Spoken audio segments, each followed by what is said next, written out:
Hello, good morning, नमस्कार, सत श्री अकाल। कैसे हैं आप सब? अगर मैं आपको साफ दिखाई पड़ रहा हूं और मेरी आवाज़ साफ आ रही है तो मुझे ज़रूर एक कोरियन हार्ट या थम्स अप दे दीजिए।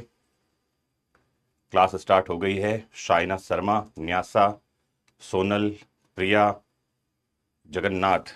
Jagannath, hello sir, good morning, sorry for interrupt, you please arrange the classes at 8 AM to 10 AM। आप कौन हो जगन्नाथ? जय हो जगन्नाथ स्वामी की। आपको पहले बता दिया गया होगा कि बैच टाइमिंग क्या होगी। और जैसा कि आपको पता है, श्वेता, तरुण, प्रिया कि ये एक बूस्टर बैच है, Manjeet. So the timings will be 9 to 10:30 AM and I think हम जो है वो 10-12 डेज के लिए जुड़े हैं। This is a crash course kind of batch. तो मुझे उम्मीद है कि आपको ये सब पता होगा। तो इस 10-12 दिन में आप थोड़ा सा टाइम एडजस्ट कीजिए, मैनेज कीजिए। और मौसम, गुड मॉर्निंग। कोशिश कीजिए 9 से 10:30 टाइम निकालने के लिए। और कुछ भी चेंज करने की बात बिल्कुल मत कीजिए। Jagannath is a working professional. Very good Jagannath, 10 दिन की छुट्टी लीजिए, manage time for your self. और या फिर उधर थोड़ा सा एग्जाम में अपने उसमें टाइम बढ़ाइए, क्योंकि यहाँ सिर्फ आपको टाइम चेंज करना होगा, बाकी सबके टाइम के साथ हम नहीं खेल सकते। सो अगर आप मुझे पहचानते हैं तो बहुत बढ़िया, साकिब अली। अदरवाइज मेरा नाम मनमोहन जोशी है। और प्यार से स्टूडेंट्स मुझे एमजे कहकर बुलाते हैं, मयूर कुमार। और हम क्या पढ़ने वाले हैं? तो हम पढ़ने वाले हैं BSA, भारतीय साक्ष्य अधिनियम। जैसा कि मैंने बताया, ये बूस्टर बैच है। तो कोशिश ये है कि आने वाले 10 to 12 डेज में हम पूरा का पूरा लॉ कंप्लीट करेंगे। आज इंट्रोडक्टरी बैच होगा। सो बहुत सारी बातें आपको बताऊंगा। हमारी कोशिश ये भी है कि हम लेक्चर बाइलिंगुअल रखें। Shailendra, not only bilingual in terms of language, but in terms of the notes you are going to get. Manisha, स्वागत है आपका। It is not only in terms of the language what I am going to utilize or use during lecture, but also in terms of the notes you are going to get. आपको जो PPT मिलेगी वो भी bilingual मिलेगी। मेरी कोशिश ये है कि अराउंड 20-25 फैक्ट्स आपको पर डे मैं प्रोवाइड करवा दूं, जिनको मैं एक्सप्लेन भी करूंगा, समझाऊंगा भी। और वहीं साथ ही आपको eight the end of the lecture questions मिलेंगे, एमसीक्यूज मिलेंगे। और इन एमसीक्यूज को आपको साथ में मैं सॉल्व भी करवाऊंगा यहाँ पर मैं। तो थोड़ा सा आप देखते जाइएगा।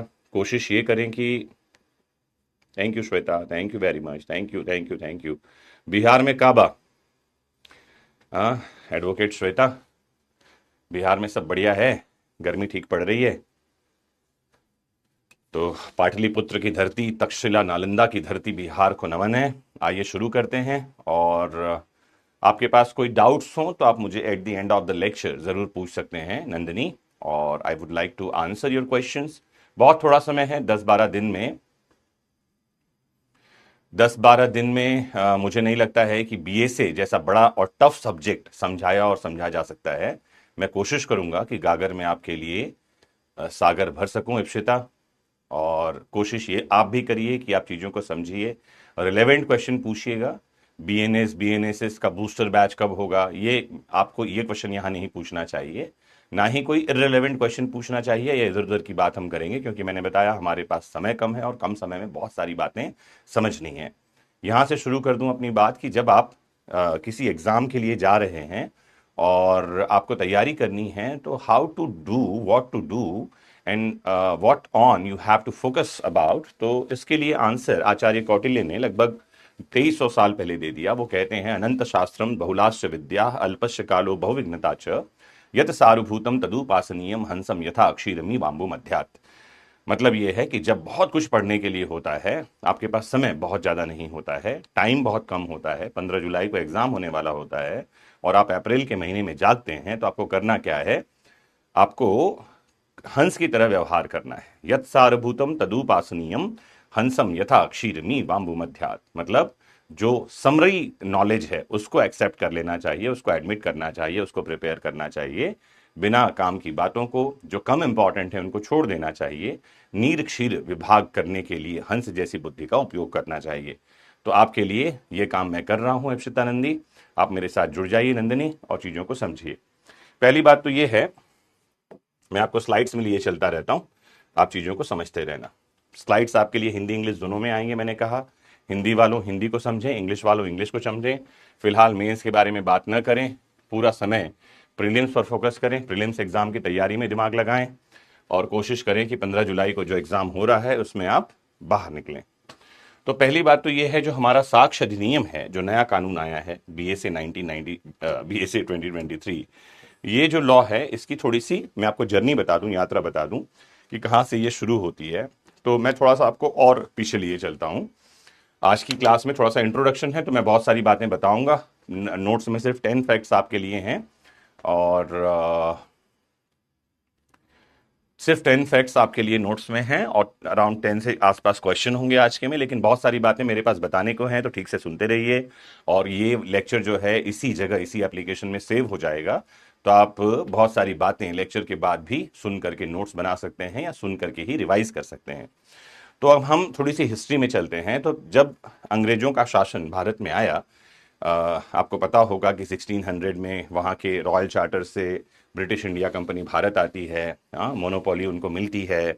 और जब वो भारत में आते हैं तो उनको दिखाई पड़ता है कि यहाँ अजीब तरह का एक क्योस चल रहा है।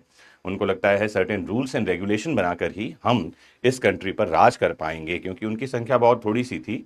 अगर आपको पता हो, जब ब्रिटिश भारत को छोड़ करके गए 1947 में, तो कुल मिलाकर के 20,000 ही ब्रिटिश थे भारत में, 20,000 ओनली। इतने थोड़े से लोग पूरे भारत के करोड़ों लोगों पर राज कर रहे थे। सोचने की बात यह है कैसे कर रहे थे, तो because of rules and regulation, नियम और कानून बनाकर।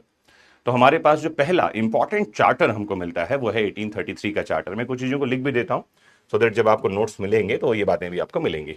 तो मैं आपको कहां ले जा रहा हूं, हिस्ट्री पर ले जा रहा हूं। थोड़ा सा इसको समझ लीजिए, बाकी टू द पॉइंट तो हम कल से पढ़ते ही रहेंगे, उसके बाहर हम जाएंगे भी नहीं। तो इसकी इतिहास में लिए चलता हूं आपको, हिस्ट्री। तो हिस्ट्री ऑफ बीएसए, थोड़ा सा इसको समझ लीजिए तो आगे पूरा कानून समझने में आपको आसानी हो जाएगी। तो इतिहास इसका क्या कहता है कि 1833 में जब पहली बार चार्टर आता है, द फर्स्ट चार्टर ऑफ 1833, जिससे 1834 में जाकर के फर्स्ट लॉ कमीशन बनता है। अंग्रेज पहला लॉ कमीशन बनाते हैं भारत में, जिसे कहते हैं पहला विधि आयोग। और इस विधि आयोग में जो पहले चेयरपर्सन बनाए जाते हैं उनका नाम है लॉर्ड बीटी मैकॉले। इनका पूरा नाम है बैबिंगटन थॉमस मैकॉले, अगर आपने नाम सुना हो तो। इनको जो है पहला चेयरपर्सन बनाया गया। इस कमीशन ने भारत में कानून को कोडिफाई करने का काम किया। 1836 में अपने कुछ ड्राफ्ट सौंपे। उसके बावजूद भी अराउंड 1857 तक भारत में वो जो कानून जो पूरे देश को गवर्न करने वाला था वो लागू नहीं हो रहे थे। 1857 में भारत में कुछ घटा, ठीक है।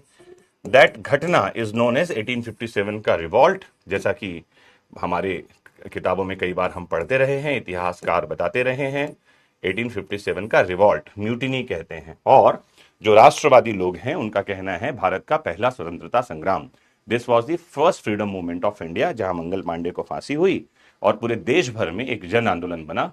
झांसी की रानी से लेकर तात्या टोपे और बेगम हजरत महल से लेकर बहादुर शाह जफर तक इस पूरे उसमें शामिल होते हैं। अगर आपने ये सब बातें पढ़ी हैं, मुझे उम्मीद है कि मैं बहुत समरीली बता रहा हूं, है ना। मुझे उम्मीद है कहानी आपने सुनी होगी, नहीं सुनी होगी तो ध्यान से सुनिए, अभी याद हो जाएगा। घर जाकर आपको पढ़ने की जरूरत नहीं है शालू झा, आप यहीं पढ़िए, यहीं से आपको समझ में आ जाएगी बातें। शाइना, मुझे ध्यान से सुनते रहिएगा फोकस के साथ में।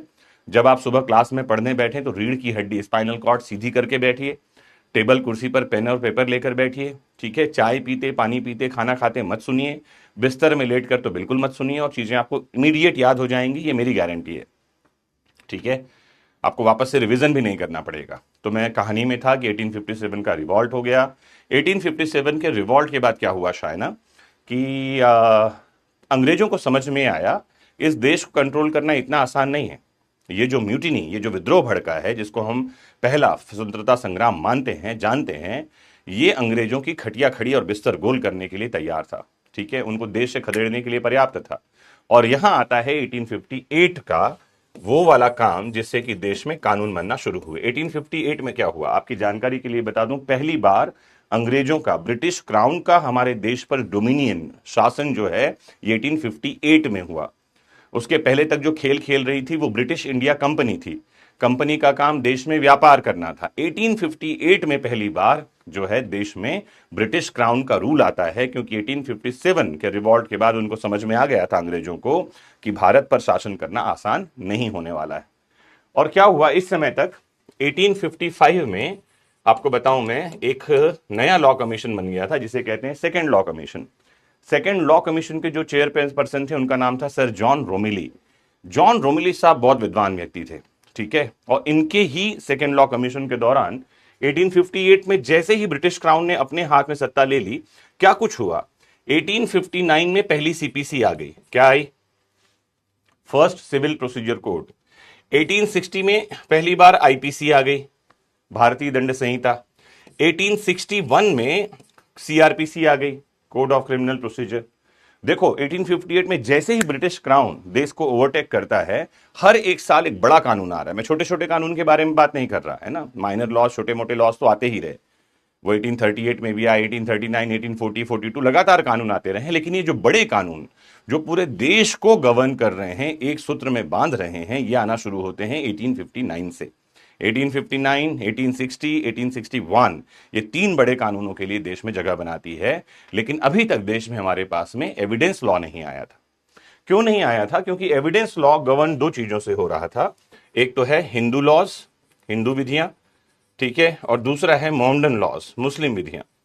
मेनली इन दो से हम जो है क्या लेकर आ रहे थे, एविडेंस लॉ। और देश में एविडेंस को क्योंकि एक टफ सब्जेक्ट माना जाता है, आप जिस सब्जेक्ट को समझने की कोशिश कर रहे हो, मुझे नहीं पता आप में से कितने लोगों ने पढ़ा है, कितनों ने पहली बार पढ़ा है। जो लोग पहली बार इस बूस्टर बैच में हैं और इसको समझने की कोशिश कर रहे हैं, आप समझ लें कि आप एक टफ सब्जेक्ट को समझना चाह रहे हैं। कितना टफ सब्जेक्ट है ये कि सेकेंड लॉ कमीशन तक इसका कोई ड्राफ्ट नहीं बना। इसके लिए जो जाने माने व्यक्ति थे इंग्लैंड में, बहुत बुद्धिमान व्यक्ति, उनका नाम था सर हेनरी समर मेन। पता नहीं आप में से कितने लोगों ने नाम सुना है इनका। इनका नाम है Henry summer main, SUMMER, MAINE spelling लिखते हैं। तो विद्वान को बुलाना था देश में, वो आने को तैयार नहीं थे। उनको लग रहा था भारत में सांप और सपेरे रहते हैं और आदिवासी जंगली लोग रहते हैं, यहाँ के करूंगा क्या। तो जॉन रेमिली साहब उनको बुलाना चाह रहे थे, वो देश में आना नहीं चाह रहे थे। उनको बुलाया गया। और आपको जानकारी दे दूं कि जब वो आए तो पहली बार 5 नानुकुर बहुत किया उन्होंने। आए 5 साल के लिए थे, लेकिन 5 साल के बाद 3 साल और एक्सटेंशन लिया। उनको ये भारत देश इतना पसंद आया कि उन्होंने एप्लीकेशन दी और एक्सटेंशन लिया। 8 साल वो भारत में रहे और इस 8 साल में उन्होंने एविडेंस एक्ट को ड्राफ्ट किया। लेकिन वो जब ड्राफ्ट हमारे लॉ कमीशन के पास आया तो लॉ कमीशन को लगा, as per the circumstances of the country and as per the nature of the persons and diversity, language, religion, caste, creed, this particular law is not going to survive. उनको लगा कि यार ये कानून देश की परिस्थितियों और बाकी सब चीजों के लिए मुफीद नहीं है। कई तरह की जाति है, संप्रदाय है, प्रथा है, धर्म है, हम कई चीजों में बटे हुए हैं। तो कोई और तरह का ड्राफ्ट, इसमें कुछ कमियां हैं जिनको ठीक करनी चाहिए। उस समय तक इंग्लैंड में धूम मचा रहा था एक व्यक्ति, उसका नाम है जेम्स फिट्ज, उसको जेम्स फिट्जराल्ड नाम था उनका।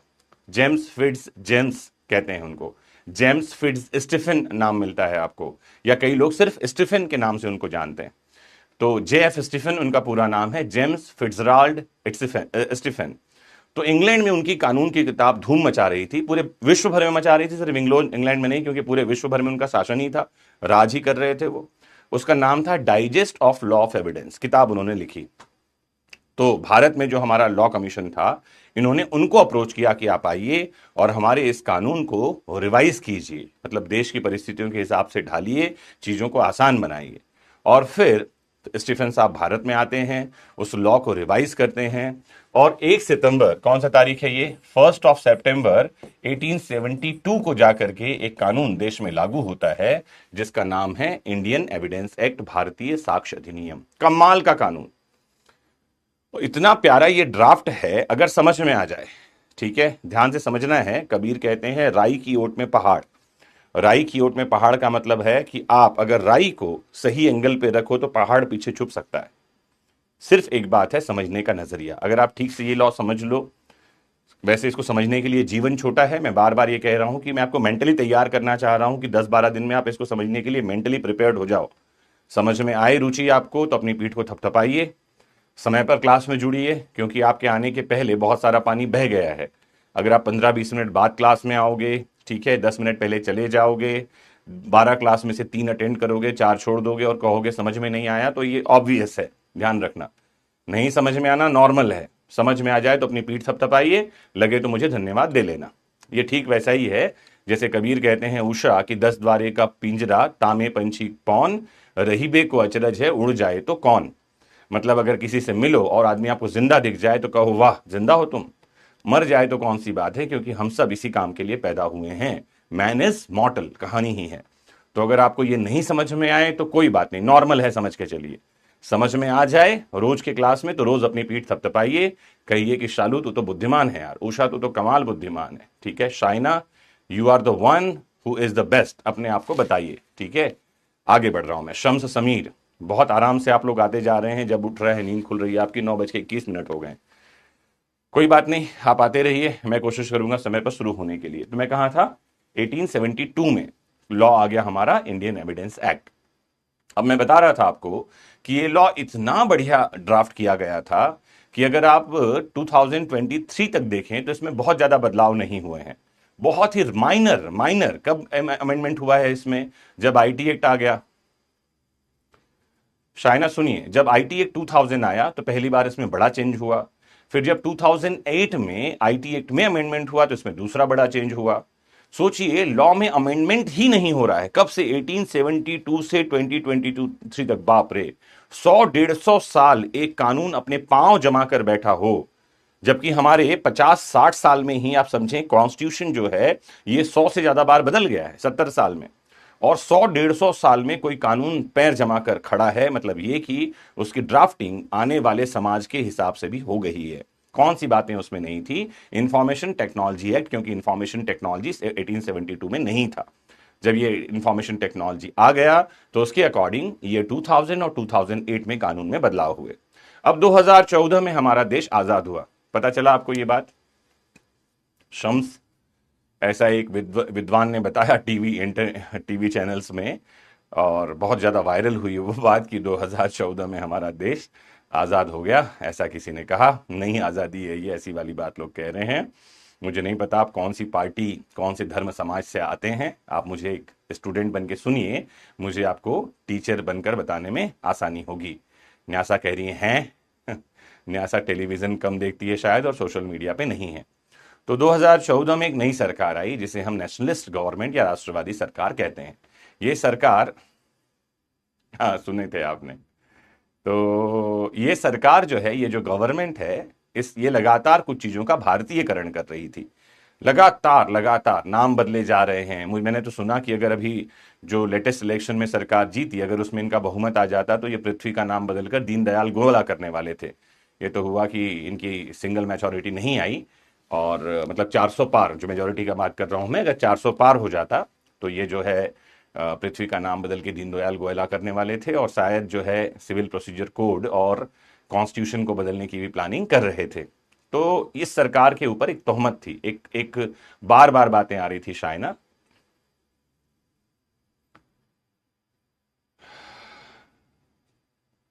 बार बार ये बातें आ रही थी। मैंने शुरू में ही कहा कि आप जो है इररिलेवेंट क्वेश्चन पूछने से बचें और पूरा फोकस सिर्फ एक चीज पर करें, बीएसए पर। मैं वापस से रिपीट कर दूं गीतांजलि, मुझे नहीं पता आप कब जुड़ी, कितने देर पहले, मेरे को 20 मिनट बोलते हुए हो चुका है। I am keep on speaking for last 20 minutes. और मैंने पहले ही कहा कि हमारी ये क्लास बूस्टर बैच है, हम सिर्फ 10-12 दिनों के लिए ही साथ में हैं। तो कोशिश कीजिए इररिलेवेंट बातें पूछिए नहीं, सिर्फ बीएसए पर फोकस कीजिए। अदरवाइज मेरे लिए 10-12 दिन कम है बीएसए समझाने के लिए।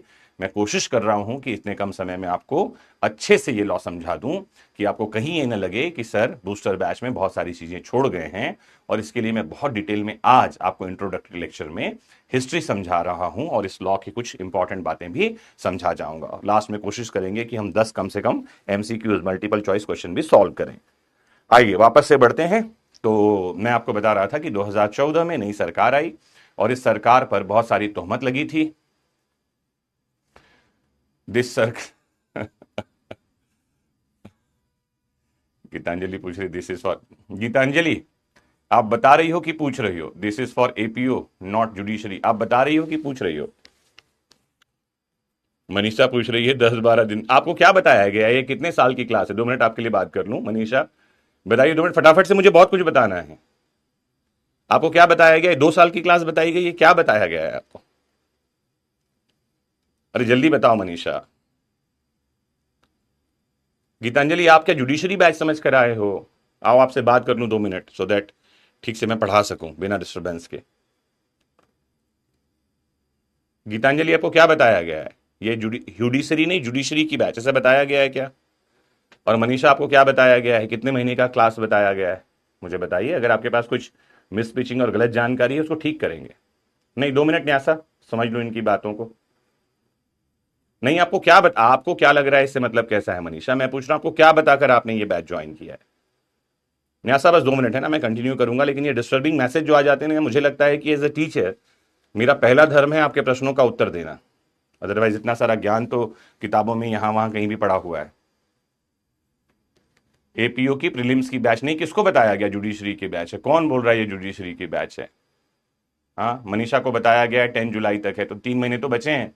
3 महीने पूरा आपको नंदिनी को बताया है बूस्टर बैच है, बिल्कुल ठीक है। 3 महीने के बैच है, बिल्कुल ठीक है। 3 महीने में आपको क्या कुछ करवाना है? आपको जो है शायद ये बीएनएसएस करवाने वाले हैं, बीएनएस करवाने वाले हैं, बीएसए करवाने वाले हैं, कॉन्स्टिट्यूशन, करंट अफेयर सब कुछ करवाएंगे। तो मैं आपके पास में बूस्ट करने के लिए ही आपको हूं, ये कंप्लीट बैच नहीं है। पता नहीं किन लोगों को क्या बताया गया है। आइए, बिल्कुल करेक्ट जानकारी है, कोई मिस पिचिंग नहीं है। न्यासा, मैं कंटिन्यू करता हूं, है ना? तो मैं वापस से वहीं चल रहा हूं, मैंने बोला 2 मिनट रुक जाइए, मुझे 1 घंटे पूरा बोल लेने दीजिए, और लास्ट में आपको जब मैं कहूंगा क्वेश्चन पूछो तो फिर जो पूछना है पूछना, ठीक है? चलूं आगे बढ़ूं? मुझे आप रोक देते हो तो कहानी का फ्लो खत्म हो जाता है, और जब आप रिवीजन में सुनोगे ना तो कहानी बीच बीच में ऐसे अटकेगी। तो मुझे मुझे टेंशन मत देना, है ना? ठीक है, ये मत बोलना कि सर बीच बीच में, अब तुम्हारे ही क्वेश्चन है, तो इन जिन लोगों के मैं नाम ले रहा हूं उनको मनी मन गालियां देना, मेरे पास आओ। अभी तो 2014 में मैं आया था, और मैंने कहा जो नई सरकार आई वो बहुत चीज़ों को बदल रही थी, जगहों का नाम बदल रही थी, नेशनलिस्ट गवर्नमेंट होने का दावा कर रही थी। और बहुत बढ़िया शालू, आप सभी के पास सही जानकारी है। गीतांजलि को कुछ गलत जानकारी मिली है, गीतांजलि फैक्ट्स ठीक कर लीजिए, और कहीं कोई प्रॉब्लम है तो आप टीम से बात कीजिए, है ना? मुझे नहीं लगता कि आपको यहाँ कोई क्वेश्चन पूछना भी चाहिए। आप आइए। तो गीतांजलि को जुडिशरी का बैच बताया है। गीतांजलि, आपको जिस किसी ने बताया है उससे बात कीजिए, ये जुडिशरी का बैच नहीं है ना? मैं बिल्कुल साफ बात करने में, स्पष्ट बात करने में बिलीव करता हूं। किसी भी तरह की मिस पिचिंग और बाकी बातें मेरे काम की नहीं है। तो अगर आप चाहें गीतांजलि तो आप साइन आउट हो सकती हैं इस जगह से, और जो है आप एक बार जिस किसी ने आपसे एडमिशन लिया है, जहां कहीं से आप इस बैच में आई हैं, उनसे बात कीजिए, क्योंकि ये बिहार एपीओ बूस्टर बैच है, स्पेशली इसका नाम है, और बिहार एपीओ प्रीलिम्स। ठीक है? क्या कुछ होंगे, क्या पढ़ाया जाएगा, ये क्वेश्चन आपको मेरे से नहीं पूछना है। मैं पिछले 20 मिनट में 10 बार बोल चुका, मैं बोल रहा हूं कि हम बीएसए पढ़ेंगे, भारतीय साक्ष्य अधिनियम। इसके अलावा और कोई प्रश्न मेरे से मत पूछिए, प्लीज मत पूछिए। मैं शुरू हो रहा हूं, और अब आपके कमेंट्स में पिछले आगे आधे घंटे नहीं देखूंगा, ठीक है?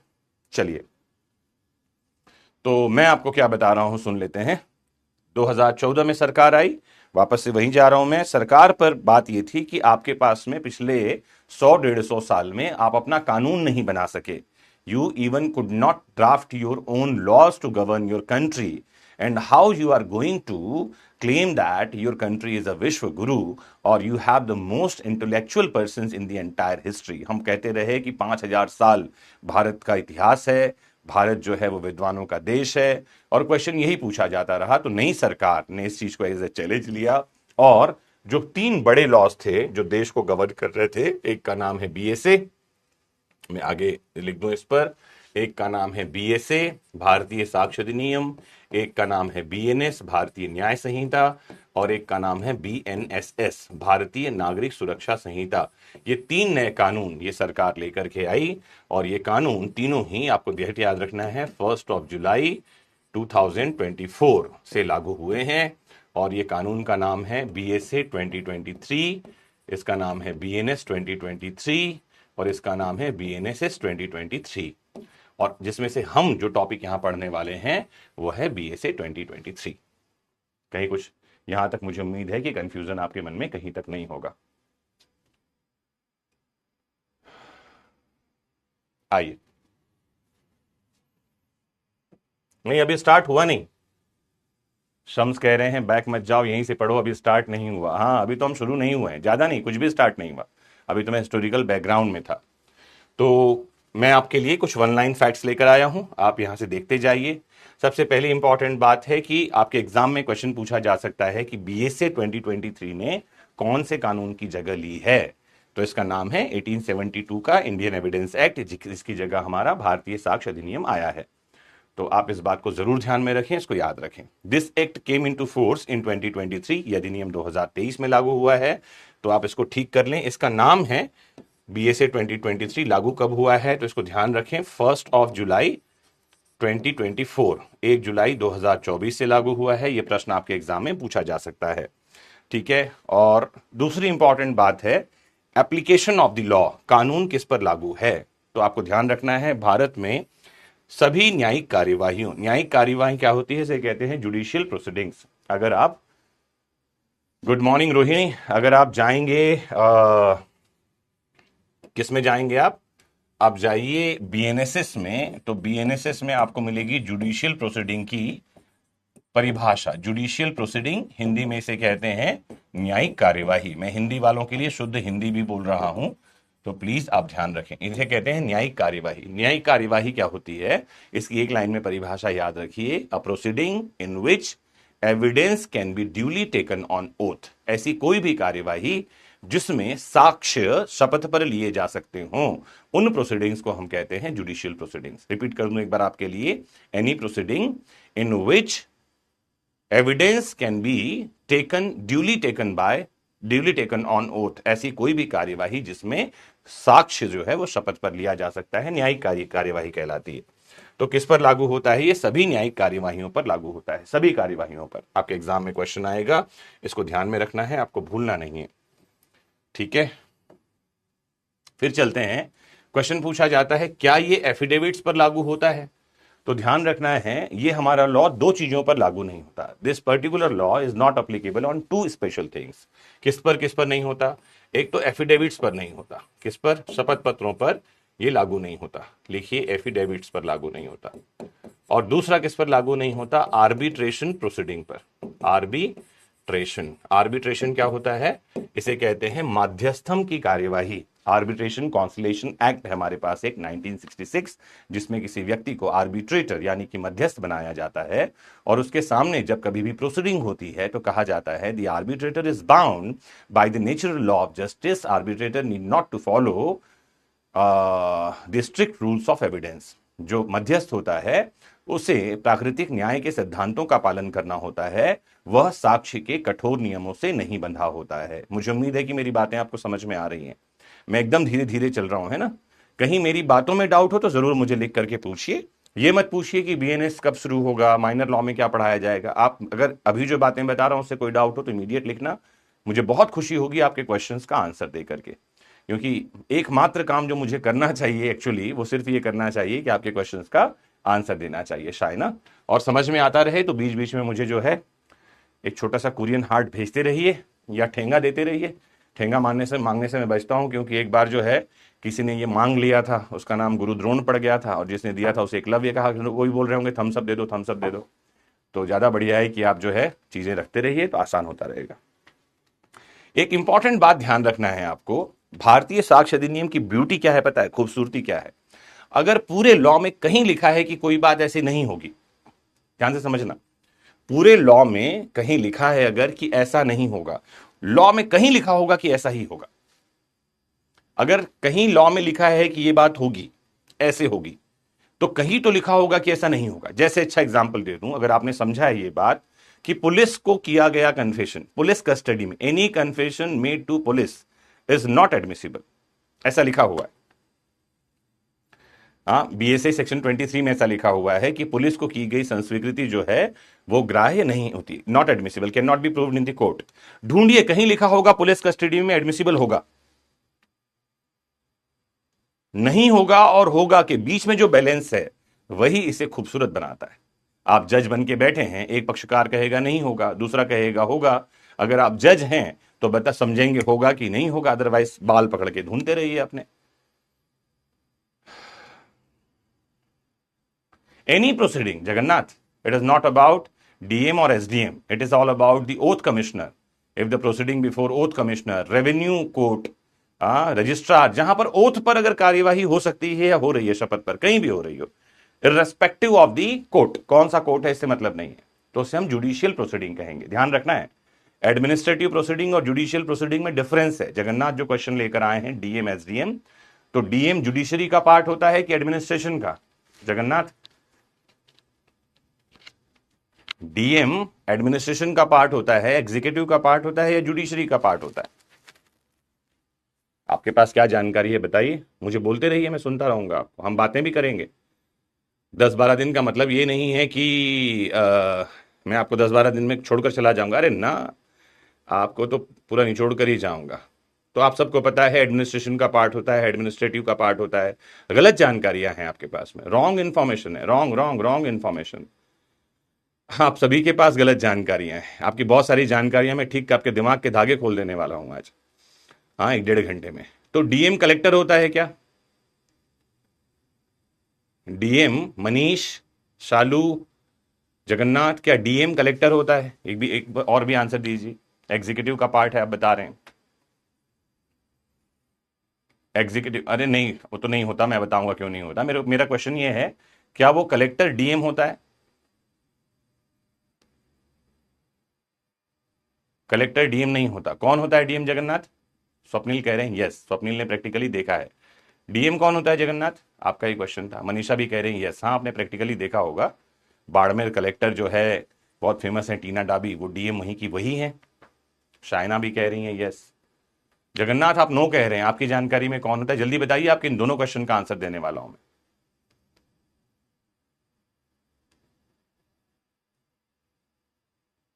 अच्छा, मजे की बात यह है सुषमा कि पूरे बीएसए में किसी भी क्वेश्चन का आंसर वन लाइनर नहीं होगा, एक लाइन में आंसर नहीं होगा। यस और नो में तो बिल्कुल नहीं होगा। अगर यस और नो में मैं आंसर देने लगूं तो आप कंफ्यूज हो जाओगे, और आपका ये कंफ्यूजन जो यस और नो में आप आंसर दे रहे हो, इसी कारण है कि आपने ऐसे किसी लोगों को सुन रखा है जो यस और नो में आंसर दे रहे हैं। मैं बहुत कम शब्दों में आपको बता दूं कि पुराना समय मतलब हम कहें 1973 की सीआरपीसी के पहले, 1973 में जब सीआरपीसी आई ना मेरे प्यारों, उसके पहले 1898 की सीआरपीसी थी, 1898 की सीआरपीसी के पहले 1872 की सीआरपीसी थी, उसके पहले 1861 की सीआरपीसी थी। जो पुरानी सीआरपीसी थी उसमें जो कलेक्टर होता था उसके पास में मैजिस्ट्रियल पावर होते थे, दांडिक शक्तियां होती थी। कौन सी शक्तियां होती थी? दांडिक। कलेक्टर ही जिला दंडाधिकारी होता था, ठीक है, कलेक्टर को डीएम कहा जाता था। लेकिन अगर आपको पता हो कि हमारे जो 41st लॉ कमीशन की रिपोर्ट है उसमें एक बात सामने आई थी, और that is related to article 50 of Indian constitution, कि जुडिशरी और एग्जीक्यूटिव को सेपरेट करना है। क्या करना है? जुडिशरी, एग्जीक्यूटिव, इन दोनों को सेपरेट करना होगा, separation from judiciary to executive. 1973 की सीआरपीसी में पहली बार 1950 के इंडियन कॉन्स्टिट्यूशन के रेफरेंस में हमने कलेक्टर के पास से जो पनिशमेंट के पावर थे वो हटा दिए, ठीक है। और जो डीएम है, डीएम आपको मिलेगा बीएनएसएस में, ध्यान से समझना है, डीएम बीएनएसएस में मिलेगा। बहुत सारे लोगों ने कहा एडमिनिस्ट्रेटिव का पार्ट है, कुछ ने कहा एग्जीक्यूटिव का पार्ट है, ठीक है। तो एकदम कंफ्यूजन इसमें लोगों के पास में है। डीएम एग्जीक्यूटिव मैजिस्ट्रेट है, तो he is actually the part of executive. जो किसी ने एक ने आंसर दिया है, बीच में लिखा है एग्जीक्यूटिव का पार्ट है डीएम। लेकिन ध्यान रखिए ये कि डीएम कुछ कार्यवाहियों में जहां कोर्ट में बैठकर कार्यवाही करता है, जिसमें वो बीएनएसएस के पावर्स को यूज करता है, 126, 127, 128, 129, 130 बीएनएसएस के पावर को जब यूज करेगा तो वो जुडिशियल मैजिस्ट्रेट का पावर नहीं यूज कर रहा है। लेकिन उसके कोर्ट में जो प्रोसीडिंग चल रही है वो जुडिशियल प्रोसीडिंग है तो एग्जीक्यूटिव का पार्ट, ठीक है, कार्यपालिका का भाग है, और लॉ एंड ऑर्डर मेंटेन करना उसका काम है, तो उसके पास कुछ एडमिनिस्ट्रेटिव पावर भी होती है। वहीं एज ए कलेक्टर वो रेवेन्यू डिपार्टमेंट का पर्सन होता है, तो उसके पास रेवेन्यू पावर भी होती है। तो वो रेवेन्यू कोर्ट है, डीएम जो है एग्जीक्यूटिव मजिस्ट्रेट का कोर्ट है, और उसके पास एडमिनिस्ट्रेटिव पावर भी है। तो इन तीनों का अमालगमेशन, यानी कि तीनों का इकट्ठा काम वो कर रहा है। इसका आंसर एक लाइन में नहीं है, बस इतना आपको समझाना चाह रहा था। बाकी आप सबने अलग अलग आंसर दिए हैं, मैंने सबको एक साथ मिला दिया है। मैं आपको बता रहा था, जैसे यहां लिखा है कि एफिडेविट्स को हमारा भारतीय साक्ष्य अधिनियम एप्लीकेबल नहीं है। ध्यान से रखिए, क्वेश्चन आएगा तो आंसर में आपको यही लिखना है।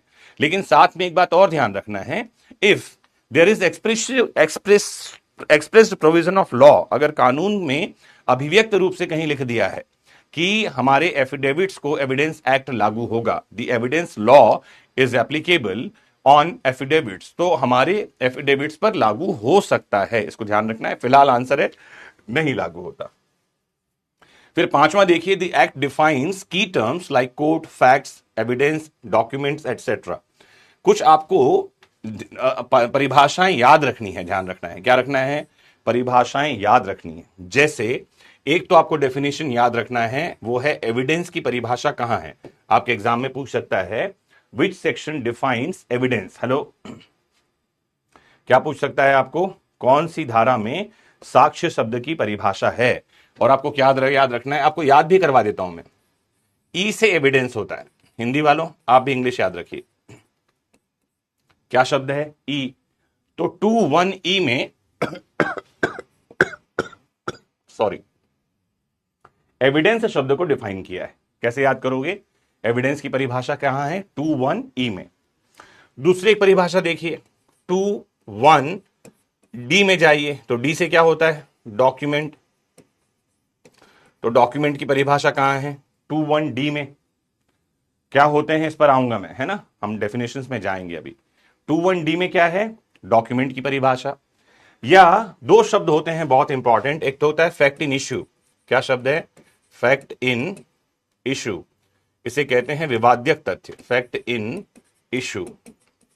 और एक होता है रिलेवेंट फैक्ट, इसे कहते हैं हिंदी में विवाद्यक और सुसंगत तथ्य। तो याद रख लीजिए जी और के, ऐसा याद रख लीजिए। तो जी के में फैक्ट इन इश्यू और रिलेवेंट फैक्ट हैं। तो 21G इसके बारे में बात करता है, 21K इसके बारे में बात करता है। कितना आसान है याद करना। देखो,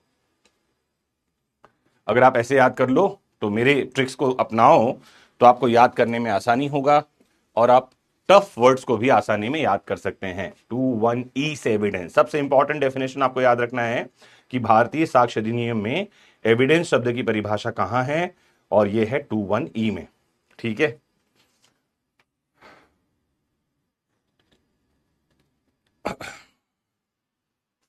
भारतीय साक्ष्य अधिनियम में जो पहली परिभाषा है वो न्यायालय शब्द की परिभाषा है, कोर्ट की।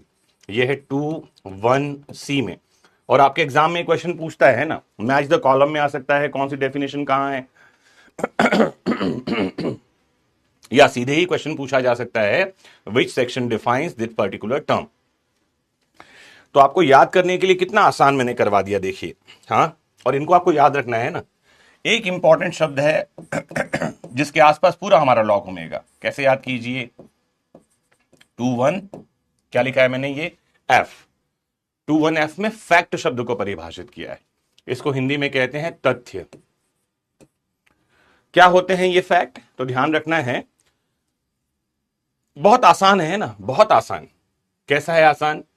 तथ्य दो तरह के होते हैं, ध्यान रखिए। एक है मेंटल या साइकोलॉजिकल, मानसिक कहा जाता है। एक है फिजिकल, जिसे कि भौतिक कहा जाता है। तो what ever can be perceived by your senses, ठीक है, आप जो कुछ अपने सेंसेस यानी इंद्रियों से बोध करते हो, that is known as fact. जैसे आप जहां कहीं भी बैठे हो, एग्जाम्पल के लिए आप बिहार के पटना में हो, जैसे आप बिहार के, ओके स्वप्निल, आपका आदेश सर आंखों पर, अभी ठीक है स्वप्निल। जैसे आप बिहार के पटना में हो तो ये एक फैक्ट है। आप पीडब्ल्यू के प्लेटफॉर्म पर हो, ये एक फैक्ट है।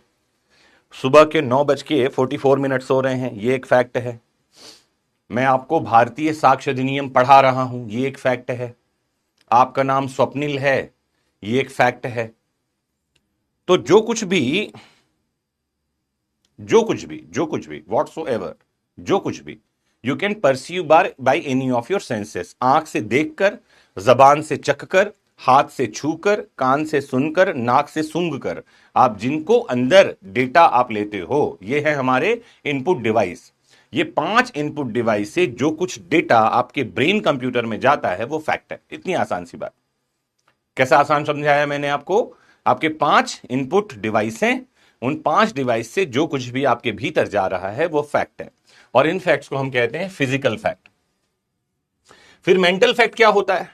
मेंटल फैक्ट होता है any fact of which you are conscious of, ऐसी कोई बात जो दिख तो नहीं रही है लेकिन जिसका आपको भान है। हाँ, जैसे एग्जाम्पल के लिए मैं आपको पढ़ा रहा हूं अभी, आपको पता है देयर इज अ टीचर और a mentor named MJ sir who is teaching you. ये आप परसीव कर रहे हो, है ना, कहां से? अपनी कान से, नाक से, आंख से सुन करके। ये एक फिजिकल फैक्ट है। लेकिन अगर आपको यह पता है कि this person is a one who has more than 15 years of teaching experience, आपको पता है, यू आर कॉन्शियस ऑफ, ये मेंटल फैक्ट है।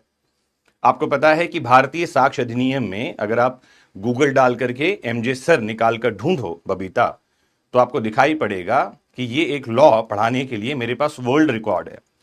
इस कानून पर मैं 25 आवर्स 35 मिनट्स तक नॉन स्टॉप बोला हूं। कितने घंटे? 25 घंटे 35 मिनट तक नॉन स्टॉप मैंने ये लॉ पढ़ाया है। 25 जनवरी 2022 का दिन था, सुबह 9 बजे हम शुरू हुए थे, और 26 ऑफ जनवरी 2022 को दोपहर 10:35 तक हम इसको नॉन स्टॉप लेकर गए। तो 25 आवर्स 35 मिनट्स तक नॉन स्टॉप मैं इस लॉ पर बोला हूं।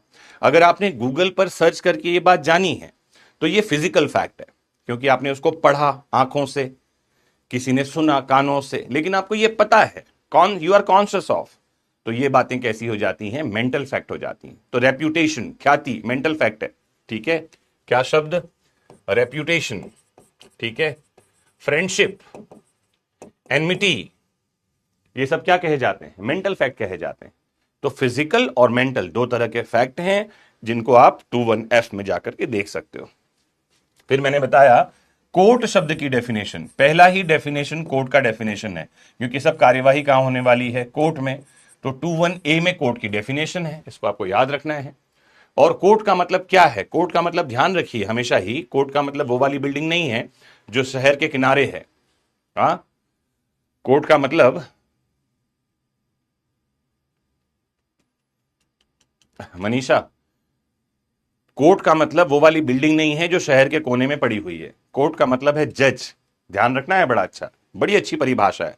कोर्ट का मतलब जज है, कोर्ट का मतलब मैजिस्ट्रेट है, कोर्ट का मतलब हर वो आदमी है जो लीगली ऑथराइज है एविडेंस लेने के लिए, ऑन ओथ, शपथ पर साक्ष्य लेने के लिए प्राधिकृत है।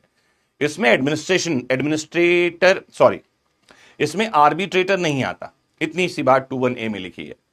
तो कोर्ट का मतलब जज है, जज ही न्यायालय है, वो बिल्डिंग नहीं है। जैसे क्लास का मतलब जो है ये आप और मैं हैं। क्लास का मतलब ये जगह नहीं है जहां मैं खड़ा हूं, या वो जगह नहीं है जहां आप बैठे हैं, या ये प्लेटफॉर्म नहीं है जहां हम जुड़ रहे हैं। क्लास का मतलब है जहां मैं लेक्चर देना शुरू करूं, जहां बैठ जाओ सुनने के लिए, वो जगह क्लास है। वो पेड़ के नीचे हो सकता है, कहीं भी, बिल्कुल हो सकता है। वो किसी और प्लेटफॉर्म पे हो सकता है, वो यूट्यूब पर हो सकता है, अरे क्यों नहीं हो सकता, बिल्कुल हो सकता है। तो बढ़ूं आगे, तो आपने आजकल देखा, आजकल बहुत ज्यादा सोशल मीडिया पर आता है, आपने सुना होगा, लोग ऐसा सोशल मीडिया पर आ रहा है ऐसा कि फलां का बच्चा जो है, पिताजी ऑटो चलाते थे और बच्चा जो है क्या बन गया? जज बन गया। फलां के पिताजी रिक्शा चलाते थे, बच्चा आईपीएस बन गया। फलां के पिताजी सब्जी बेच रहे थे, बच्चा आईएएस बन गया। तो बहुत सारे पिताजी ने ऑटो खरीद लिया ये सोचकर कि ऑटो खरीदने से बच्चा बन जाता है। झूठ है ये, this is a lie. Selection जो कोई भी ले रहा है उसके पीछे एक ही चीज है, उसकी प्रिपरेशन। पिताजी का ऑटो चलाना नहीं है, प्रिपरेशन इज द थिंग जिसके बारे में बात ही नहीं हो रही है। वो प्रिपरेशन कैसे हो सकती है? कहीं पैसे देकर ज्वाइन करके, कहीं फ्री में। लेकिन उसके लिए आपको पढ़ना तो पड़ेगा, गाइडेंस तो लेना पड़ेगा। हेलो, लोग क्या कहते हैं, घर के कमरे में अकेले बैठ करके नहीं कर ली, ऑनलाइन कहीं आपने कोचिंग ली होगी, फ्री में लिया होगा, पैसे दिए होंगे। फ्री में लिया होगा तो आपकी डबल जिम्मेदारी है धन्यवाद बोलने की, फलाने ने मुझे फ्री में पढ़ाया। लोग बोल रहे नहीं नहीं, हम तो सीधे ही पहुंच गए। तो ये आपने डेफिनेशन देखा। फिर आपने 21E में एक इंपॉर्टेंट डेफिनेशन और आपको बता दूं, यहां आपने देखा एविडेंस शब्द की डेफिनेशन। कौन सी डेफिनेशन? एविडेंस, साक्ष्य। और एविडेंस क्या है ये हमको यहां नहीं बताया है। यहां ये बताया है हसीना, आके देखिए कि एविडेंस क्या है। तो इसमें बताया है या तो ओरल होगा, या इलेक्ट्रॉनिक होगा, बस इतनी सी बात बताइए।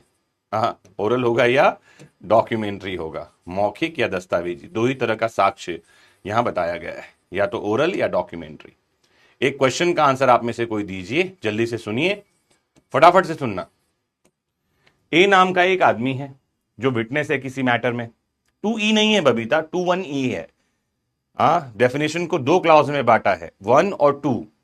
जो ABCDEFG है वो 2-1 के साथ चलता है, ध्यान रखना इस बात को, इसलिए बार बार मैं लिख रहा हूं 1, इसलिए मैं लिख रहा हूं बार बार 21E, भूलना मत, आप एग्जाम में गड़बड़ करोगे अदरवाइज। क्वेश्चन ये है कि एक विटनेस है, शालू, बबीता, हसीना, हुसैन साहिबा, खुशबू।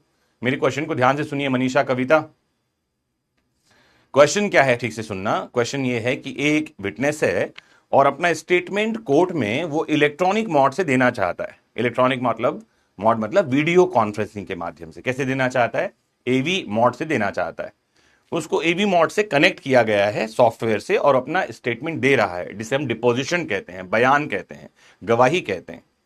तो ये जो कुछ भी वो कोर्ट में बोल रहा है, इसे क्या मानेंगे हम शिमांगी? क्या ये इलेक्ट्रॉनिक एविडेंस कहलाएगा, ओरल एविडेंस कहलाएगा, या डॉक्यूमेंट्री एविडेंस कहलाएगा? फटाफट से कमेंट कीजिए शिमांगी।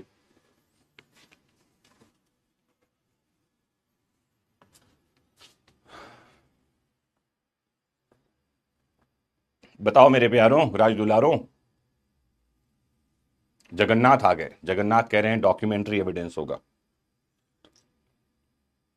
शालू ने भी कहा डॉक्यूमेंट्री एविडेंस होगा। इलेक्ट्रॉनिक कहना चाह रही है मनीषा, इलेक्ट्रिक लिख दिया है। बबीता ने कहा इलेक्ट्रॉनिक एविडेंस होगा।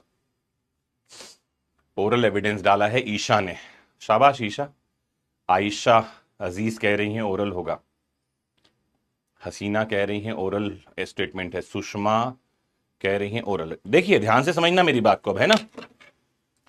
अब यहां से एक पायल ऐसा टफ क्वेश्चन स्वप्निल मैं आपके लिए क्लियर कर रहा हूं जो आपको हमेशा याद हो जाएगा, और यहां से आपको समझ में आएगा कि ये जो लॉ ऑफ एविडेंस है कितना खूबसूरत और कितना टफ दोनों है। ब्यूटीफुल लोग टफ तो होते ही हैं तरुण, इस बात को आपको अभी समझ जाना चाहिए। ये ऑफ लॉ ऑफ एविडेंस भी ऐसा ही है। अब देखिए कहानी क्या है, मैंने आपको बताया, ध्यान से समझना। हमारे लॉ ऑफ एविडेंस में सिर्फ दो ही तरह के एविडेंस हैं। इलेक्ट्रॉनिक एविडेंस जैसा तो कोई चीज ही नहीं है शम्स, तरुण। डॉक्यूमेंट्री या इलेक्ट्रॉनिक, कितने तरह के एविडेंस हैं? तो हमारे पास में नंदिनी दो ही तरह के एविडेंस हैं, ओरल है और डॉक्यूमेंट्री है। ठीक है। कोर्ट में किसी भी मोड से, जैसे AV मोड से, ठीक है, या जो है व्हाट्सएप कॉल, वीडियो कॉल या एप्लीकेशन कॉल, किसी भी तरह से अगर बात की जा रही है तो हम उसको ओरल एविडेंस कहेंगे। और यही बातें रिकॉर्ड करके, एक शब्द है डॉक्यूमेंटेड। क्या शब्द है? डॉक्यूमेंटेड। आम बोलचाल में आप इसे कहते हो रिकॉर्ड करके। ठीक है। हिंदी में शब्द है अभिलिखित। अगर इस तरह से मैटर कोर्ट में ला दिया गया है, उसे हम कहेंगे डॉक्यूमेंट्री एविडेंस। तीसरा प्रकार ही नहीं है मेरे प्यारों। ओ मेरे प्यारों, इतना आसान आपका जीवन होने वाला है। तीसरा प्रकार ही नहीं है भाई, या तो ओरल एविडेंस है या डॉक्यूमेंट्री है। तो मैं जो आपको अभी बोल रहा हूं, समझना ध्यान से। अभी जो मैं आपको मान लेते हैं आप कोर्ट हो, मैं एक विटनेस हूं, अभी मैं आपको जो बोलकर बता रहा हूं, आप जो सुन रहे हो, इसे ओरल स्टेटमेंट कहा जाएगा। लेकिन यही बात सुन लो ध्यान से शाइना, यही बात आप 1 घंटे बाद सुनोगे। नहीं, इतना आगे हम नहीं जाएंगे 54 56 में बबीता, खुशबू आप यहीं रहो। इतनी बात को, यही बात अगर आप 1 घंटे बाद सुन रहे हो, जैसे तरुण ने यहां से क्लास अबॉर्ट कर दिया और 1 घंटे बाद इसी बात को सुन रहा है, ये डॉक्यूमेंट्री है। ठीक है। डिफरेंस समझ में आई क्या मुझे बात ओरल और डॉक्यूमेंट्री में?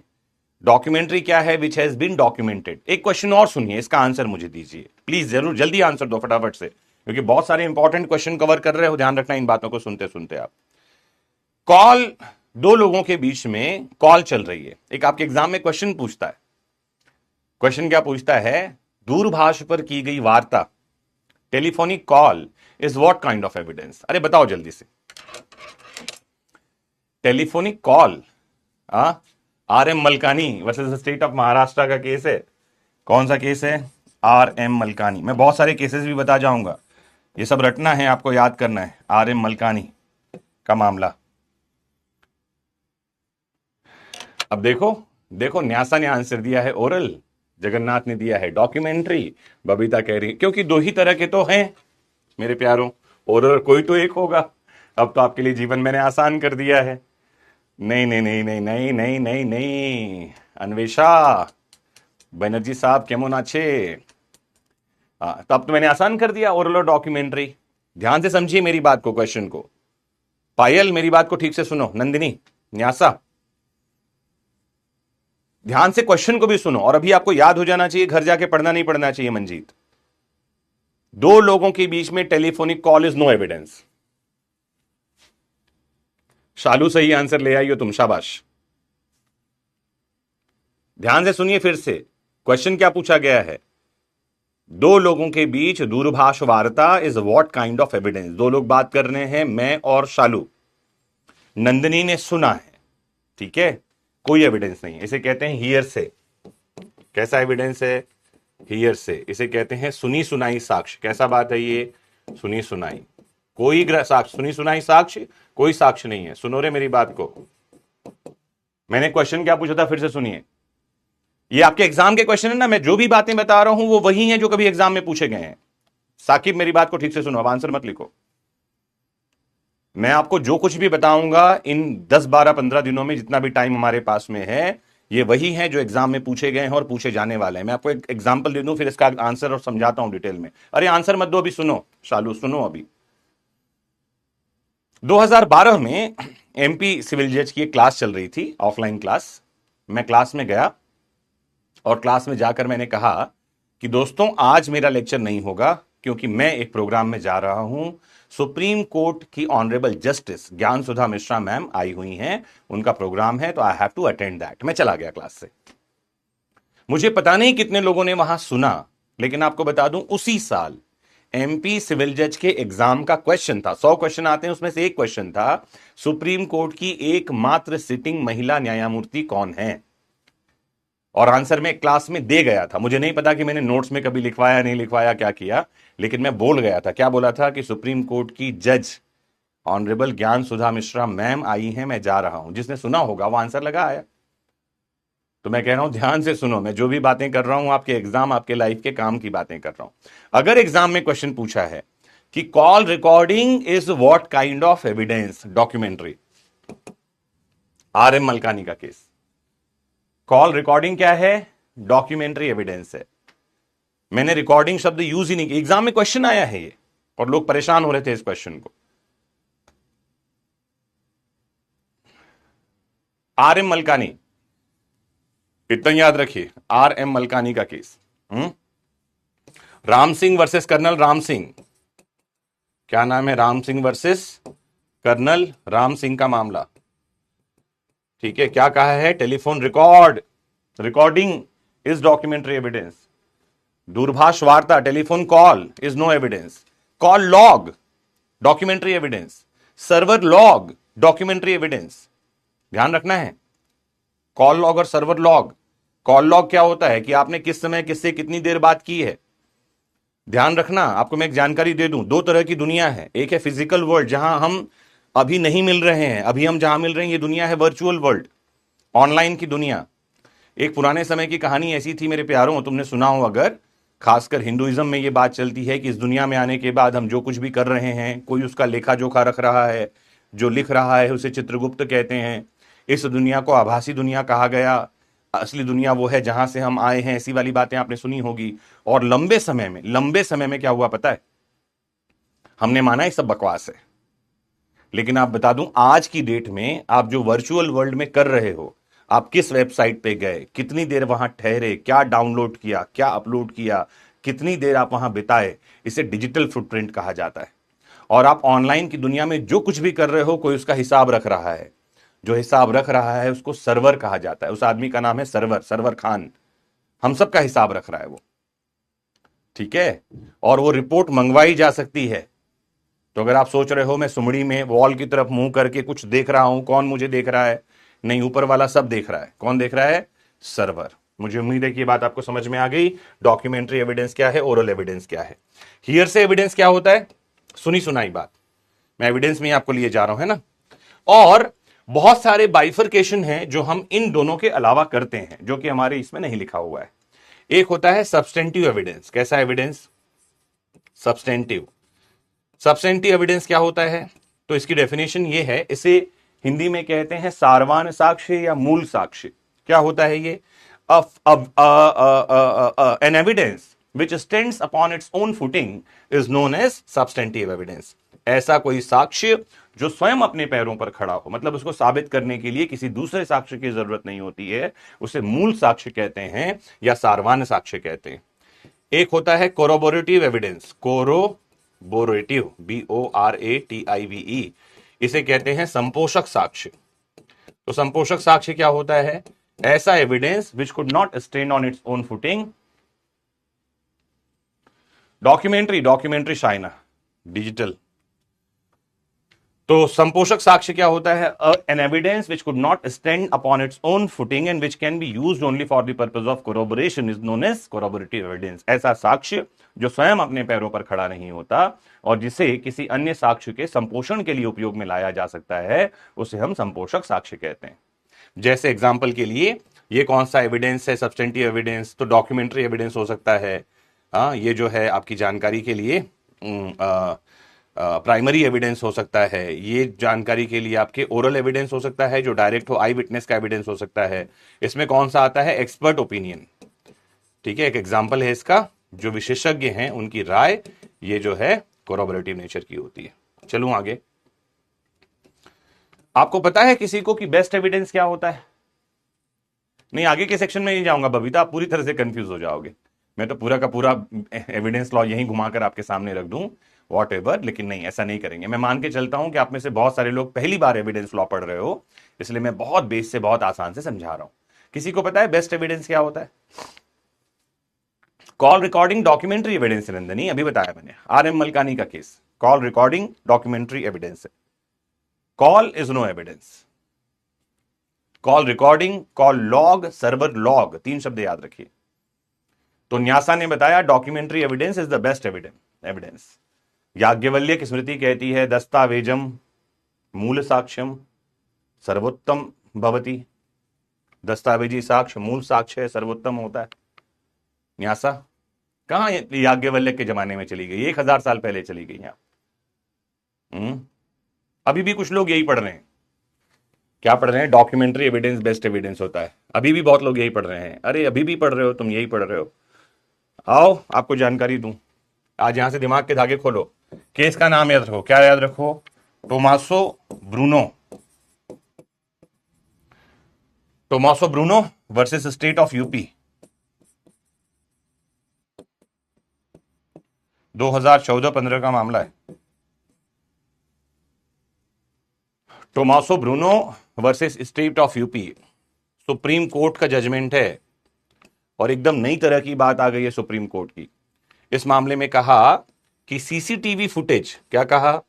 सीसीटीवी फुटेज, जिसको क्या कहा? Documentary evidence which is in form of electronic record. Electronic record best evidence कहा है। बेस्ट एविडेंस रूल क्या है? Electronic record. सीसीटीवी फुटेज को बेस्ट एविडेंस बताया है। हेलो, कौन सा केस? Tommaso Bruno. याद रखिए, आपके एग्जाम में क्वेश्चन पूछा जाएगा, किस केस में बेस्ट एविडेंस रूल जो है सीसीटीवी फुटेज को बताया, इलेक्ट्रॉनिक एविडेंस को बताया है। लेटेस्ट जजमेंट है ये, डोंट यू फॉरगेट दैट। तो ये समझ में आया सब्सटेंटिव कोरोबोरेटिव एविडेंस। और आगे लिए चलूं, कुछ और प्रकार बताता हूं आपके। एक होता है रियल एविडेंस। क्या होता है? रियल एविडेंस, इसे कहते हैं मूल साक्ष्य, वास्तविक साक्ष्य। ये क्या होता है? अपराध में यूज किया गया वेपन, औजार। ठीक है। और क्या होता है? Blood stain. और क्या होते हैं? Fingerprints, dead body. इनको क्या कहा जाता है? इनको कहा जाता है रियल एविडेंस। गुड़िया अभी जुड़ी है। गुड़िया, बहुत टाइम हो गया, घर जाने वाला हूं मैं। ओ प्यारी गुड़िया, तुम अभी आ गई हो, स्वागत है। लेकिन तुम्हारा देर आए दुरुस्त आए। कल से रोज सुबह 6 बजे आना, मैं 9 बजे आने वाला हूं। सीसीटीवी फुटेज को बेस्ट एविडेंस बताया है? नहीं, प्राइमरी एविडेंस ही बताता हूं। फिर कहा बेस्ट एविडेंस के प्रकार बता रहा हूं। प्राइमरी एविडेंस, इसे कहते हैं प्राथमिक साक्ष्य। प्राथमिक साक्ष्य, तो प्राथमिक साक्ष्य क्या होता है? प्राइमरी एविडेंस क्या होता है? Evidence which has been produce for the inspection of court and which is the original one. मूल साक्ष्य जो न्यायालय के निरीक्षण के लिए रखा गया है कोमल, उसे हम कहते हैं primary evidence. CCTV footage primary evidence नहीं होता सालू। सीसीटीवी फुटेज प्राइमरी सेकेंडरी दोनों हो सकता है बच्चे। प्राइमरी क्या हो सकता है कि अगर आपने ओरिजिनल रख दिया है कोर्ट में, डीवीआर लिया कर रख दी है, प्राइमरी है। आपने उसमें से फुटेज की कॉपी रखकर पेन ड्राइव में दिया है तो सेकेंडरी है। हाँ, तो प्राइमरी है प्राथमिक साक्ष्य, और इसके बाद होता है सेकेंडरी। सेकेंडरी एविडेंस को कहते हैं द्वितीयक साक्ष्य, गौण साक्ष्य। एक अच्छा नाम इसके लिए है गौण।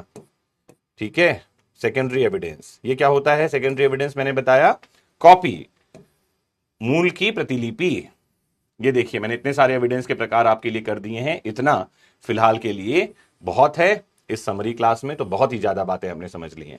तो क्या क्या एविडेंस हुआ? ओरल एविडेंस, मौखिक साक्ष्य, फिर हुआ डॉक्यूमेंट्री एविडेंस, दस्तावेजी साक्ष्य, सब्सटेंटिव एविडेंस, सारवान साक्ष्य, कोरॉबरेटिव एविडेंस इसे कहते हैं संपोषक साक्ष्य, रियल एविडेंस मूल साक्ष्य, प्राइमरी एविडेंस प्राथमिक साक्ष्य, और सेकेंडरी एविडेंस दस्तावेजी साक्ष्य। इतनी सारी बातें हमने यहां पर मैं कर ली। कोई प्रश्न आपके बारे में पास में है तो बताइए, फिर मैं आगे लिए चलूं। खुशबू कुछ बोल रही हो आप? खुशबू क्या आधी अधूरी बात मत करो, पूरा सेंटेंस लिखो ना। Which is direct, which is direct means what is direct? खुशबू कहो, खुशबू कहो कहो, आपकी बात मैं सुनना चाह रहा हूं।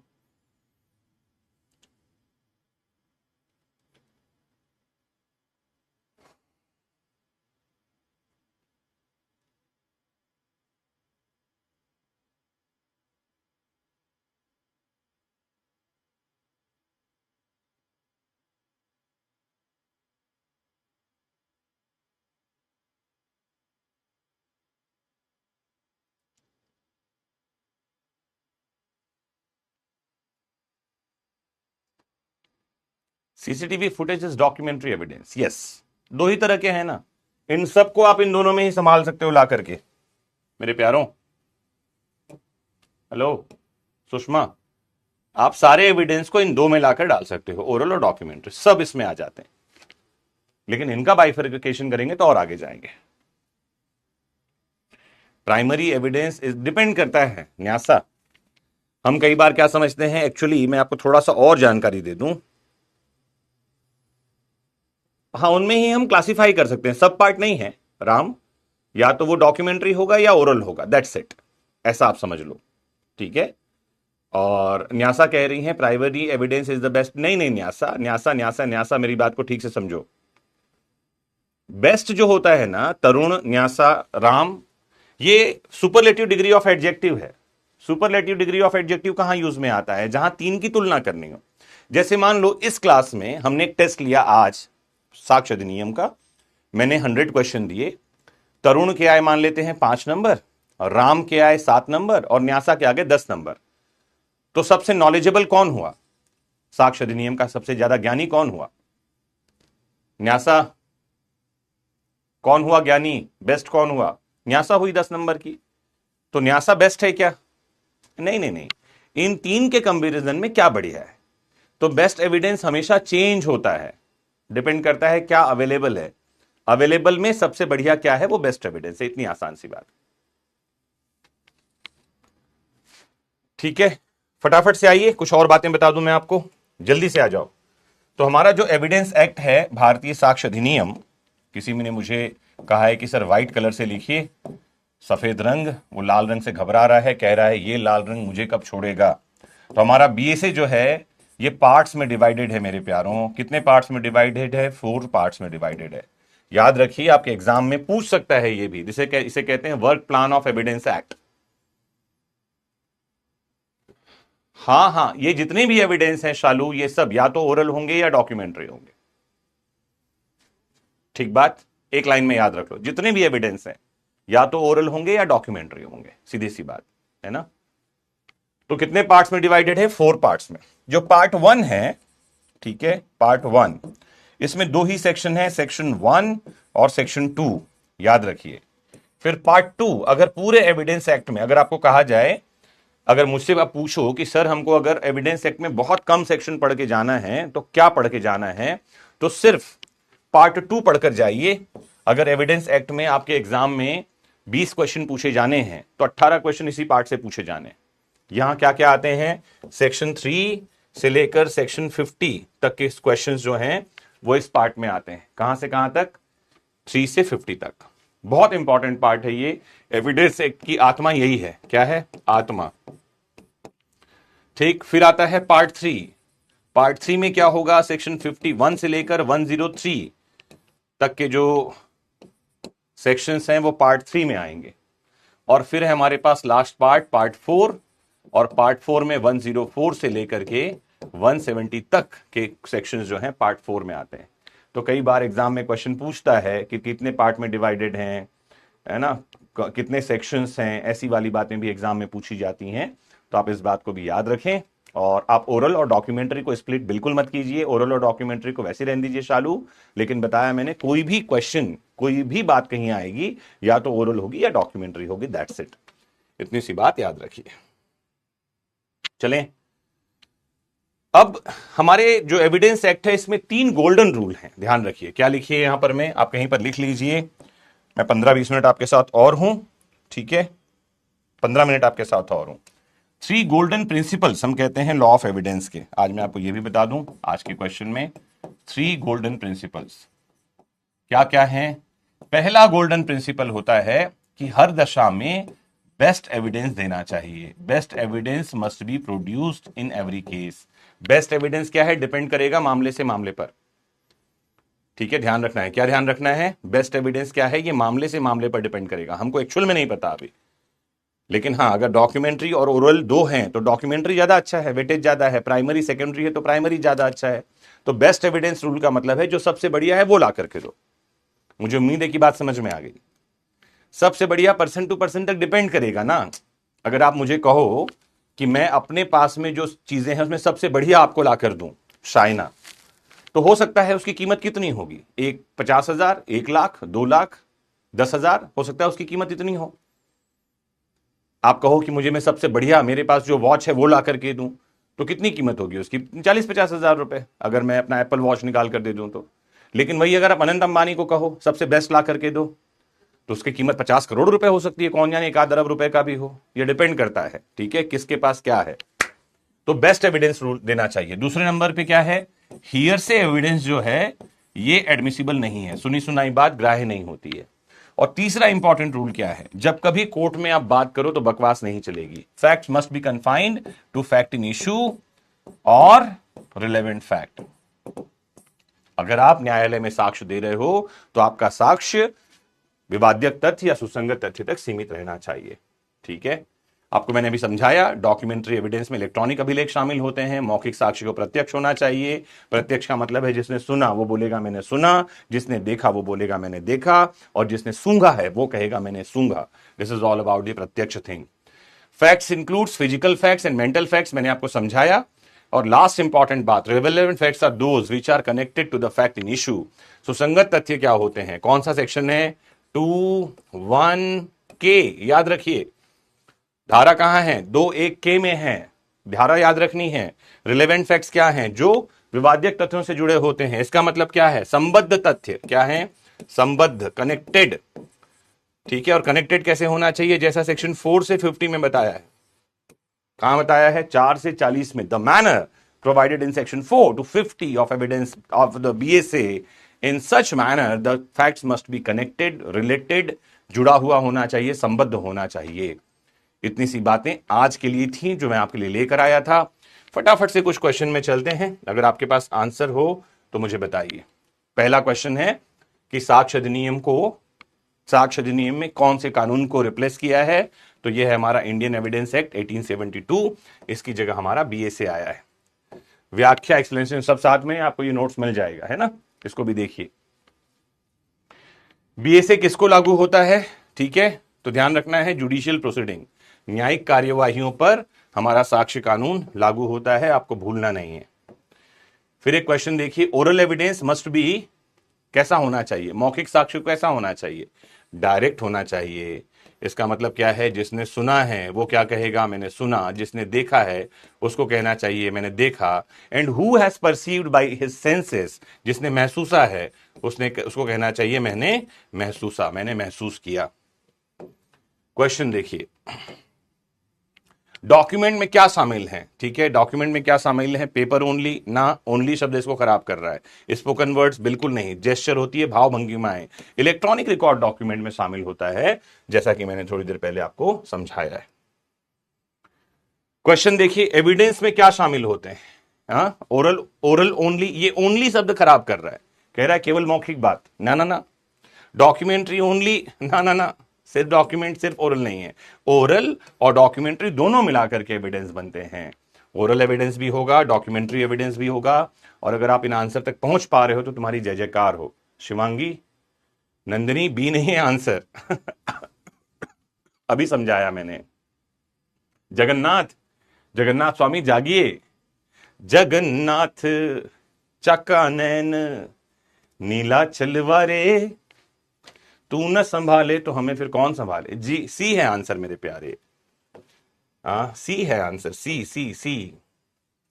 फैक्ट्स में क्या शामिल है, तथ्य में क्या है, ओनली फिजिकल फैक्ट, ना ना ना। ओनली मेंटल, ना ना ना, फिजिकल भी है मेंटल भी है, मानसिक और भौतिक दोनों मिलाकर के क्या बनेंगे, तथ्य बनेंगे।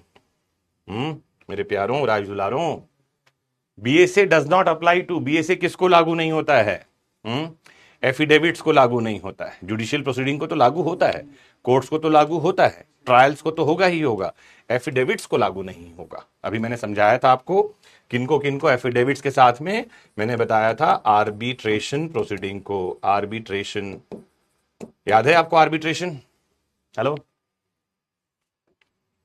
आंसर देखिए, एफिडेविट इन excludes unless specified. Relevant facts क्या होते हैं, रिलेवेंट फैक्ट्स, इसका मतलब इररिलेवेंट नहीं होता, इमेजिनरी नहीं होता, फॉल्स नहीं होता, कनेक्टेड, ऐसी बातें जो जुड़ी हुई हों, संबद्ध हों, जिनका तुक बनता हो, बेतुकी बातें नहीं, तुक वाली बातें, कनेक्टेड फैक्ट्स हैं। और ये कनेक्शन कैसे चाहिए, ध्यान रखना है, as a manner provided in section 4 to 50 of BSA, 4 से 50 में जो तरीका दिया है उस तरीके से होना चाहिए,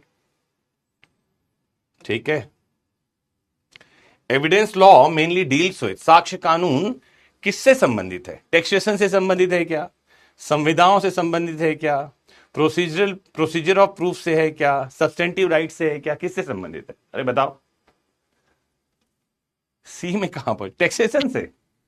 शैलू, तो क्या बोल रहा है यार शैलू, टैक्सेशन, मैंने अभी टैक्सेशन की तो बात ही नहीं करी इतनी देर से।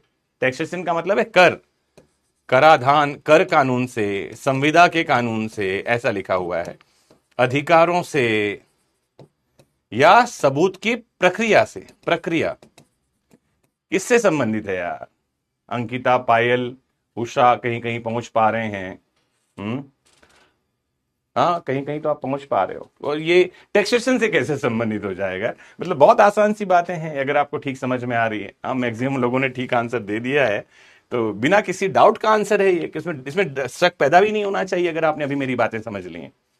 विच इज नॉट एविडेंस, कौन सा साक्ष्य नहीं है, ओरल एविडेंस तो है अभी हमने पढ़ा, डॉक्यूमेंट्री एविडेंस भी है अभी हमने पढ़ा, इलेक्ट्रॉनिक रिकॉर्ड्स तो होगा अभी हमने पढ़ा। जो बच गया, ये जो तरीके से मैं आंसर निकाल रहा हूं इसे कहते हैं एलिमिनेशन मेथड। हेलो मेरे प्यारों, एलिमिनेशन, एलिमिनेशन का मतलब होता है चीजों को बाहर करना, एलिमिनेट करना, ठीक है। निम्न में से कौन सा साक्ष्य नहीं है, तो हमको पता ही नहीं कौन सा नहीं है, तो कौन सा है ये तो पता है, जो बच गया वो आंसर है।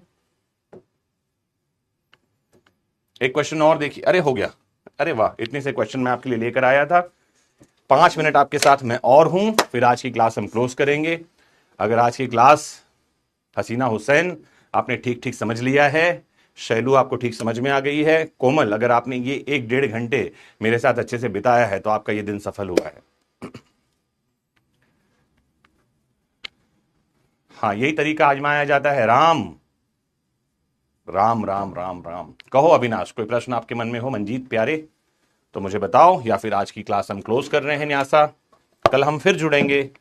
और मैं कोशिश ये करूंगा न्यासा कि 10 दिन के आसपास आपका ये टॉपिक कंप्लीट कर दूं। अगर नहीं हुआ तो आगे बढ़ेंगे, है ना। ऐसा कोई रिजिडिटी नहीं है कि मैं आपको 11वें दिन में नहीं लेकर जाऊंगा, बढ़ेंगे। इंटरेस्टिंग क्लास थी, शाबाश। मैं बहुत इंटरेस्टिंग हूं, बहुत ज्यादा। अभी कुछ दिन पढ़ो तो सही, तुम्हें समझ में आएगा। हाँ, अभी तो आए हो, जरा बैठो तसल्ली लो शालू। अभी तो आए हो, जरा बैठो तसल्ली लो। अभी लगेगा वक्त हमको हाल दिल सुनाने में। अभी तो शुरू हुए हैं, हम समझेंगे धीरे धीरे कानून को, चीजों को आसान तरीके से समझाऊंगा। बस कोशिश यही करना कि जुड़े रहना सुबह से लेकर के लेक्चर तक।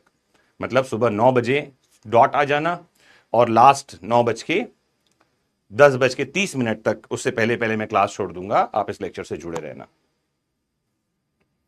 स्वागत है उषा, आपके लिए मैं वीडियो बना रहा हूं। Thank you very much. अरे वाह, बहुत बढ़िया। मैं रोज ऐसे क्वेश्चन लेकर आऊंगा, रोज लास्ट में हम क्वेश्चन सॉल्व करेंगे। और उम्मीद ये करेंगे शिमांगी कि इन क्वेश्चन से बाहर क्वेश्चन ना आए। मैं ये उम्मीद करके क्वेश्चन लेकर आ रहा हूं, आप ये उम्मीद करके सॉल्व करना कि इससे बाहर नहीं आएगा। भरोसा करना, और भरोसा काम करता है जीवन में, लेकिन वो भरोसा कैसा होना चाहिए? दिल से होना चाहिए, ऊपर ऊपर की बात नहीं होनी चाहिए। Thank you very much Manisha, thank you Shalu, thank you Ruchi, thank you Hasina. Class की टाइम सुबह 9 बजे है हसीना, 9 से 10:30 तक रोज। अभी मैंने बताया, वापस से रिपीट कर दूं, history of evidence definition revise हो गया। अरे थैंक यू मेरे प्यारे class, thank you very much, thanks a lot. Sunday मंत्रा का वेट करती नहीं, संडे मंत्रा 5 साल चलाया हमने मनीषा, अब हमने संडे मंत्रा बंद कर दिया है। और इसके बाद हमने क्या कर दिया है पता है? इसकी जगह हमने क्या कर दिया है आपके लिए कि हर संडे सुबह 7 बजे हम केस का किस्सा लेकर आने, लैंडमार्क जजमेंट्स को समझा रहा हूं आसान शब्दों में। ठीक है, मैं यहीं रुक रहा हूं अभी, और बहुत जल्दी इंटरव्यू लेने वाली वीडियो देखिए। अरे वाह, थैंक यू वेरी मच। कल वापस से मिलेंगे सुबह ठीक 9 बजे। तब तक के लिए अपना खूब ख्याल रखिए मेरे प्यारों, क्योंकि मैं बार बार कहता हूं, बाकी सब चीजें आती जाती रहेंगी, दुनिया में चीजें होती रहेंगी, सफलताएं असफलताएं आती रहेंगी। The most important thing is आपका होना। आपका होना बड़ा महत्वपूर्ण है। अपना खूब ख्याल रखिए, अपना ध्यान रखिए। मेरी तरफ से शुभकामनाएं। कल सुबह मिलते हैं। नमस्कार, जय हिंद। कल सुबह 9 बजे sharp. Have a great time.